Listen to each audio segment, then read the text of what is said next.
அவங்களை அடிச்சிடுவேன், உங்களை கொண்டே போடுவேன் அப்படின்னு மிரட்டி இருக்கிறாரு திரு ஜான் ஜபராஜ். மிரட்டுனதுனால என்ன ஆயிடுச்சுன்னா, அவங்க அந்த வீட்டுக்கு அனாதையா வந்த குழந்தைங்க. ஸோ இவங்க மிரட்டுறதுனால கொஞ்ச நாள் அப்படியே போயிருக்கு. நிறைய பேர் கேள்வி கேட்டிருந்தீங்க, 11 வருஷம் என்ன 11 மாதம் என்ன பண்ணாங்க, இப்போ ஏன் போக்சோ வழக்கில் கைது செய்யப்படுறாங்க அப்படின்னு.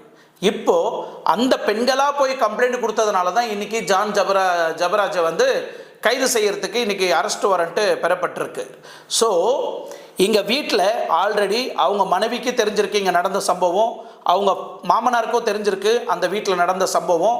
அது மட்டும் இல்லை, அவங்க ஒய்ஃபோட தம்பி அவரும் இந்த செக்ஷுவல் ஹராஸ்மெண்ட்டில் ஈடுபட்டிருக்கிறாரு.